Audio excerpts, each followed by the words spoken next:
Welcome. In this video, I'll show you how to set chat routing rules here in LiveChat.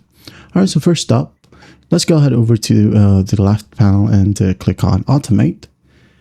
And then here, in the panel besides it, you have routing rules. Okay, just click on it. Now go ahead and click on Add New Rule. And don't forget to select the team or group where you wanted to route it. For example, just under general right here. And then I'm going to go ahead and click on Add New Rule. Now in here, you can define your rule based on criteria like customer visits URL or customer visits domain, customer location. For example, is exactly or contains, enter URL.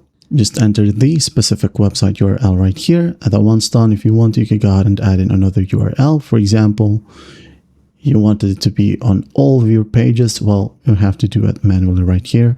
Then go ahead and add in a condition. Okay. For example, customer visits domain. All right. Again, don't forget to enter the URL right here.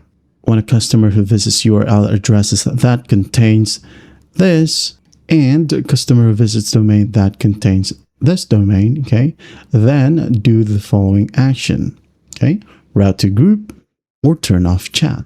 All right, if you want to route it to group, select the group again right here, and then once done, just hit on save changes and you're good to go. That is it. That is how you set channel rules here in LiveChat. I hope this video helps, and I'll see you in the next one.